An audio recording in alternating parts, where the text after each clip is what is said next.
All right. Good morning, everybody. Rick here. Okay. We are, hey, look at this. A little more than halfway of the way through May, which means hope you guys are all on track for your goals. If you're not, you still have plenty of time to recover.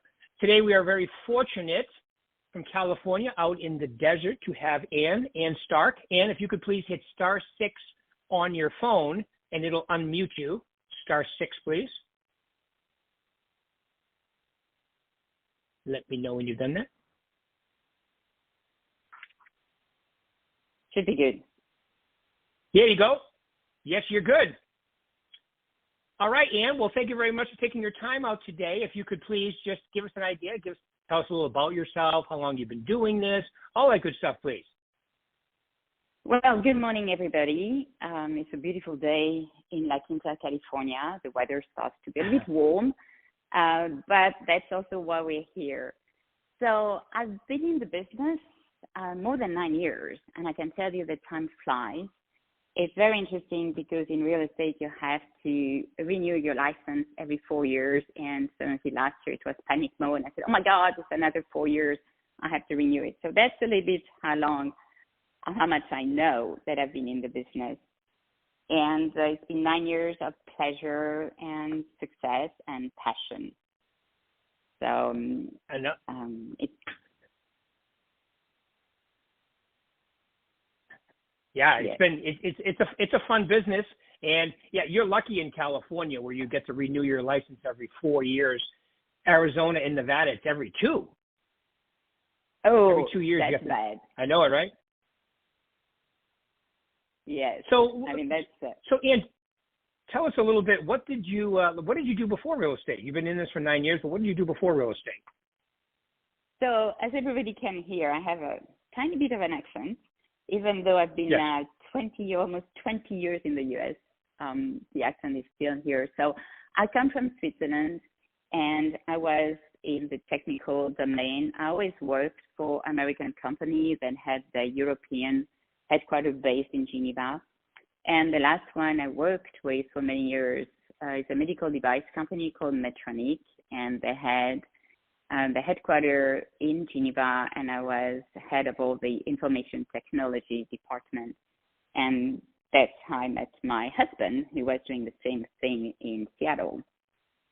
So I moved to the U.S. for love in 2004, and we were based in Seattle. So we were both in the technology, and then we both stopped working. We sold some real estate properties that we had. And this was really my first interaction with the real estate world.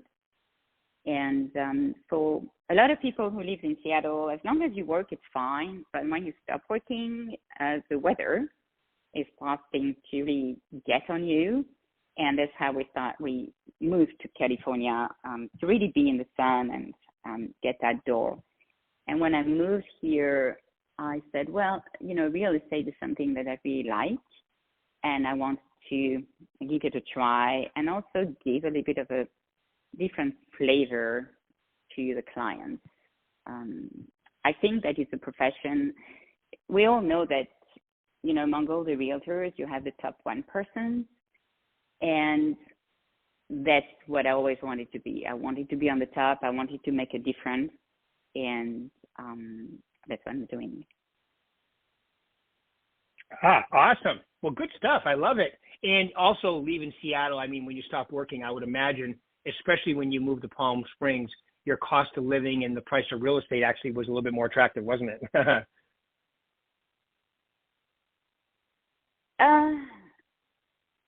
Actually, I don't really remember because this was in 2013. So the prices were, Seattle now is really hot. 2013, I don't really remember that we had such a difference of price.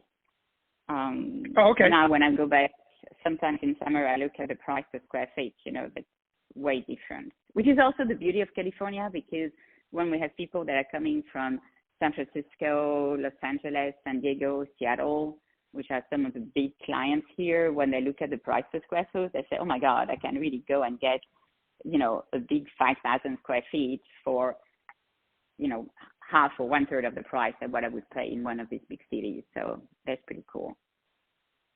Yeah, yeah, and that's why a lot of them do it too. And like you just said, I mean, the weather. I mean, I don't know in Palm, Palm Springs, Palm Desert, the whole area has a very nice feel to it. You feel like it's a little bit more relaxed, and it's it's got good energy there as far as a place to live too. I think I always feel that. Like I'm going to be there this afternoon. I'm going in to speak at the La Quinta office. I mean the Gina's office on Tuesday, and then I'll be traveling a little bit out throughout the California. And I always love when I land. Even the airport's great at Palm Springs. Yes, this is also what we see, some people moving here more on a permanent basis. We start to have a younger population, mid 40s, 50 that comes here and they still work from home thanks to COVID. This is the aftermath of COVID, but it's also because Palm Springs Airport, as you said, it's small, so you can really go in and out very quickly. And that's one of the big attractions here. And in terms of we have nice weather, but it's also green.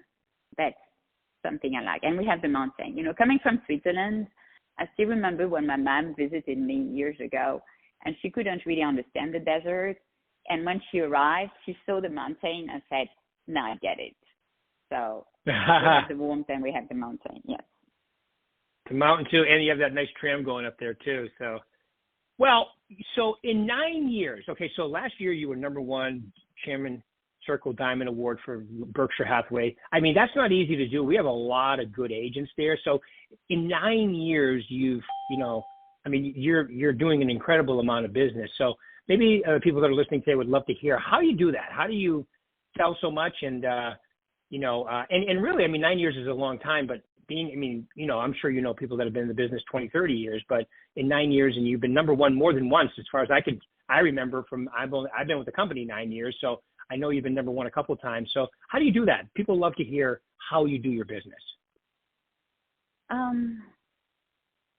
Well, the first thing you need to have a good routine. Like I get up early every day, and the first thing I do is I log on the very good system that Berkshire Hathaway give us, the tools, because you need to know your stuff. You need to know what sold last night, what is available. One of the goals I always had was, especially because I come from the technology, is I need to bring more value to my clients than what they can find on the web. So you need to do Zillow, Realtor.com, all of these, Redfin. What can I bring that they can't find? That was one of my goals when I came here, and I make sure that this is the point that they always have. The other thing that you do is that you work. I mean, it better than I do. Anybody who embraces this profession needs to know that it's 24/7. You have people calling you at 7 a.m. You have people calling you at 11 a.m. And you need to be responsive. Like the other day, I got a new listing and he said, well, I called 6 agents and you're the first one who picked up the phone right on. So I know that's one of the things. So I think that the #1, this is it, knowing your market, knowing the value that you can bring to your clients, but also be here for your clients anytime. You need to love your clients, and then they give it back. That's one of the things, the people asked me the other night, they said, so how long are you going to do this? And I said, as long as I enjoy it, as long as I bring value to my clients, I will keep doing it. Right. I love it. So be educated, know the stats. I love what you said. What can I bring that they can't get? That's a great question. Because that's a great, you go. Yeah. They go on the web. I mean, everybody, are computer savvy, especially the people that come here. They come from the big cities. They have money, which means that they master the technology.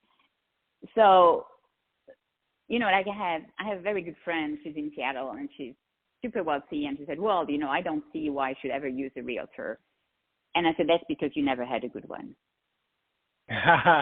Good for you. I love that. That's a great answer. Yeah. Now, but this is also the people that should really think, okay, what can I bring to my clients every day? That's the question that I'm asking. Right. That's such a great way to look at it too. I have found, Ann, like yourself, I mean, it's just a different attitude. It's not an attitude of people owe me or I'm a great person or why aren't they using me? And you're not going to believe what this person did. You create value, right? And so people are attracted to you, right? Which is, and as a business, I think sometimes we're kind of leaning in the other direction, which I don't like. I think all of society, unfortunately, is leaning in the other, more of an entitlement versus creating value. And I think when you have what you just mentioned, I create value so they want to use me and they get good experiences, right? That's what you're talking about. Yes, it's, I'm very happy to report to you that we are in escrow for $6 million home. And I was talking to my clients yesterday that they were, very happy that somebody referred me to them. And I said, why? Because at this level, they can have everybody. And they said, not only the value that you bring us, but we knew from the beginning that we could trust you. Yeah, that's and huge. trust in the way that you shouldn't be afraid. Like we looked at the Madison Club, which is one of the very, very high end, and the houses are 15 to 40 million over there. And then I had a very big talk to them. I said, Madison is a beautiful club, but I said, are you sure that it's a club that fits you? And for different reasons, here we have a lot of country club, and I always think that there is one house and one country club that fits everybody, but you need to find the one that fits you. And so we went to one, which is, still in the millions, but there was a better fit for them. Lower prices, that they didn't care, but a better fit for them. And this was pretty good. Good. Yeah, so you ask a lot of questions and you find out what they're looking for rather than just making decisions for them, which that's probably where it leads into the trust factor that client mentioned as well. I think a lot of agents today make assumptions and push people in certain directions. And when you ask a lot of questions and actually listen, I think you gain a lot of friends and a lot of clients that way too, don't you? Yes. And so the one thing I always said to my clients, and I really mean it, and it's not for everybody, but when I meet a client, I said, it's not me finding your home or me selling your home. It's us as a team finding it or selling it. So like when I list a home, the first thing, once we really deep into the process, and I love the Berkshire Hathaway Forever Agent philosophy and the Dalton marketing philosophy that I've been using for years. But when I tell my sellers, I said, we're now a team and we have a product to sell, which happens to be your home. Right. And we do everything together. Yeah. That's great. So that's and you're right. That's it. Yeah. The Forever Agent is very, very conducive with what you're mentioning too, isn't it? That's the kind of client and so forth that you attract and keep because of you are their Forever Agent. Yes, and for me, when Berkshire Hathaway came with this tool, it was so easy because it is so much me and so much what I've been preaching for years, and I think that's a success for us. It goes back to what can we bring that I can't find on the web, and the full agent concept is typically this. We're here for them, we're here with them, all along the line. Right. That's so good. That's such a, and I'm actually adding into the Forever Agent coaching into my program within the company too. I'm taking the training and see what they have to offer. So they have like a nice little number analyzer and CRM tool that I really like too. So I'm going to get schooled on that a little bit so I can add it to my coaching as well, because I think it's good. I think when your mindset is, I'm creating forever clients, because I'm their Forever Agent, I think that's a good way to look at the business. Yes. It's also, I come back to something that I think is important, the technology, like I embrace the technology of Berkshire Hathaway. But there's something that everybody needs to understand. The face-to-face of the client will never be replaced by the technology. And I mean, as you know, Rick, I golf a lot. This is, I would say, 98% of my clients are golfers. But I meet them every day. And every day they're going to ask questions for anything. Do you have a plumber? Or this is broken? Or what about the insurance? What do you think about the market? It goes everywhere. Doug, like, one of my clients that came and said, the first thing is that we're staying in this hotel and you need to find a dog sitter. This was new for me. And I said, okay, I'll be on it. And because this is part of the forever agent, you're there for everything. Yeah. Yeah. And it's such a great way to look at it too. And like, a lot, and unfortunately, a lot of agents don't look at it that way. And that's why when someone like yourself does, you really shine. One of the things that I teach in Success Series is we're in a business that's easy to get into, relatively speaking, because you can make the same money as doctors and lawyers in real estate without anywhere near the education that they go through. So it does tend to lead to, you have some people that get in the business that really shouldn't be in. Then you have people like yourself that really take it seriously. And like you said, I mean, when you have an attitude of what can I, even at your production level, you're number one, and all the agents that we have in California, which is a really, really big deal, I think.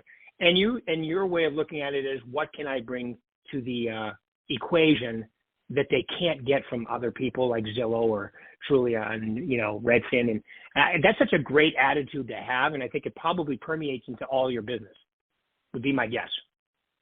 Yes.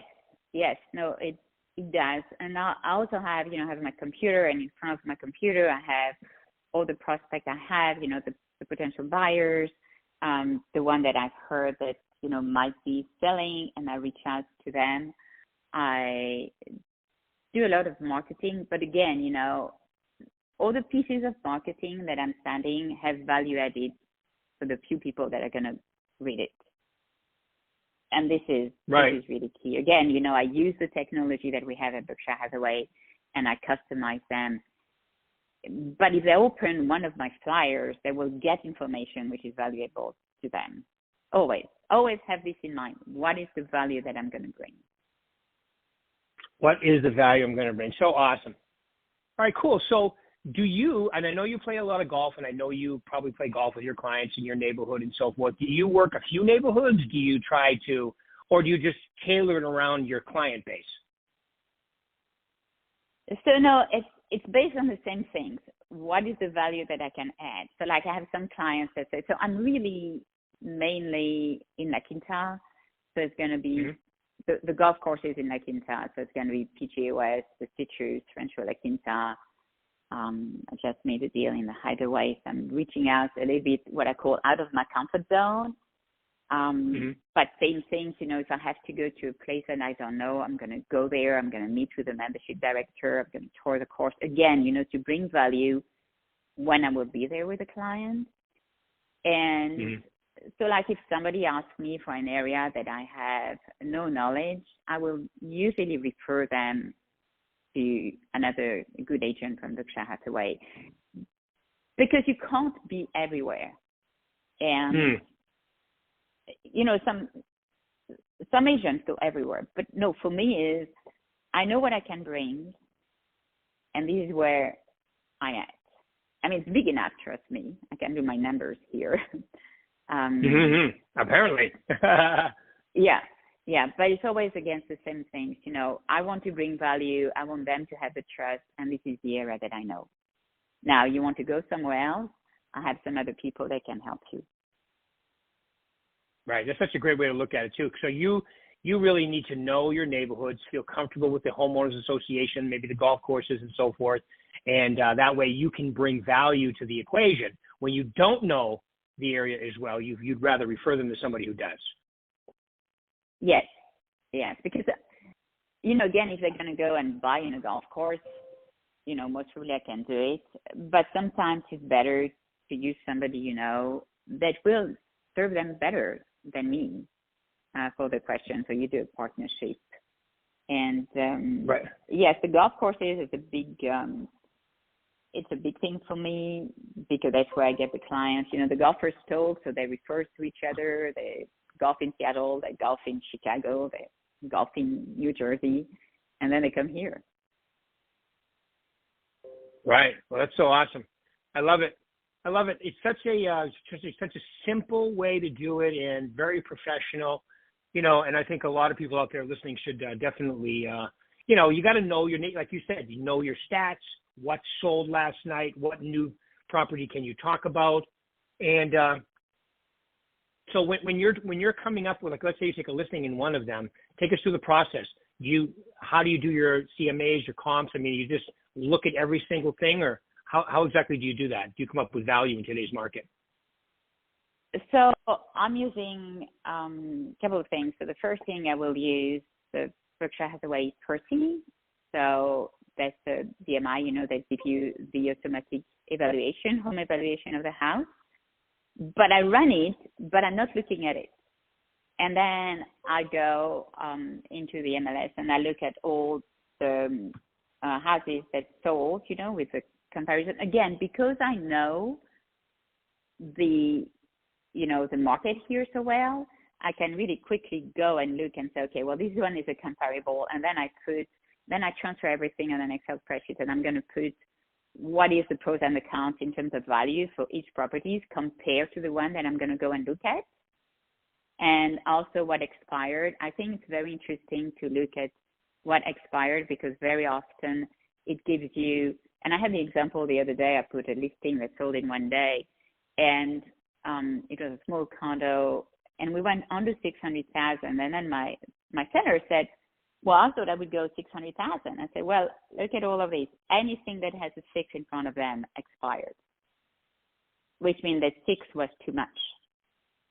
So we put it just under 6, and we had a full price offer within a day with a full backup offer the next day. So that's what you want to do. So once I've done my computation, I look also at what is the automated system, you know, gave me. And, you know, sometimes I'm off, and then I have to think, okay, why am I off? Can I justify it? And then I'll talk to the sellers and explain them all the rationale behind it. Love it. Yeah. So that's what they say. They like I told it was just shy 1.5, and it was through a marketing material that I've sent on the Greg Nolan PGA West, and he called me and he said to his wife, I said, Annie's going to be a little different agent because she's going to really give us a lot of data and tell us the truth whether we like it or not. And data don't lie. Some people don't want to listen to it, but the data don't lie. Good for you. I love it. And how do you, so you're at these different golf courses and so forth, do you talk about business with them when you're playing or in the clubhouse, or do you let them bring it up, or how about do you include it with social media? So how do you stay top of mind with them?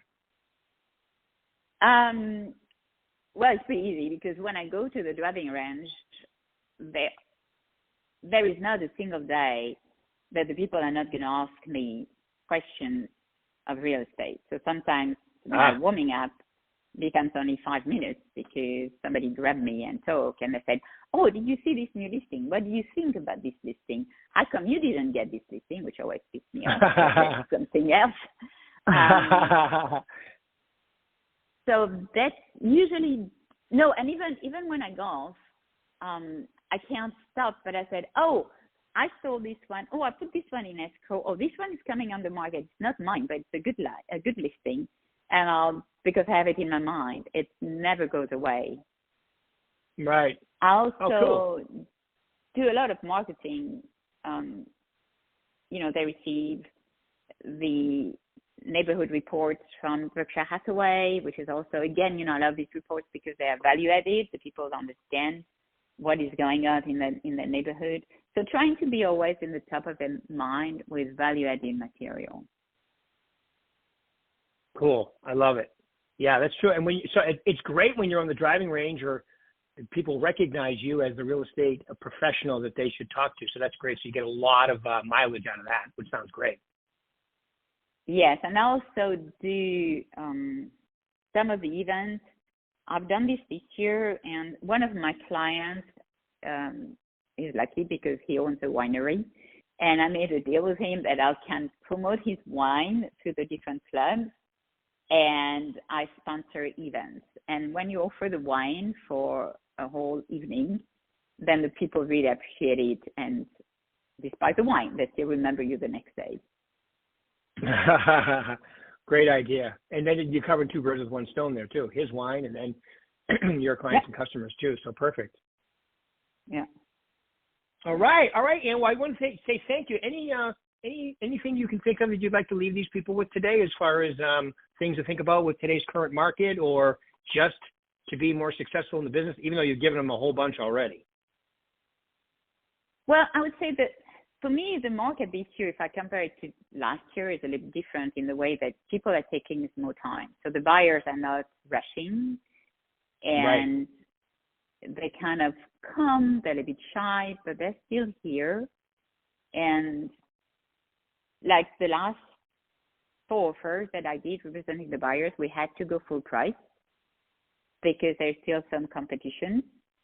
And I think if anybody is kind of newer or try to see how they can be more successful, my advice would be find your way. You need to be true to yourself so that the client will come to you, not because you try to mimic something, but because it is you. And make sure that you bring them value. That's the one thing. I still remember last year when I went to the office and suddenly I see my name as the number 1 agent. I say, oh, I didn't see this one coming. Because you just do what you love. And if you do what you love and you're good at it and you don't count the hours, then the people know about it and respect you for it. I love it. Well, that's the perfect ending, Ann. I just want to say thank you so much for taking your time out today. This was completely valuable, and I just love what you had to say. And that main theme of, bring something to the equation that they can't get on their own. Be educated about your business, and I would say you're a true professional, and it comes across when you speak, the energy and the enthusiasm that you have. So, thanks, Ann. Thank you very much for taking your time out today. Really appreciate your time. And everybody else, we'll do this again next week, same time. Thanks, Ann. Really appreciate it. Thank you very much. Have a great day, everybody. All right, you too. Thank you. All right, bye-bye.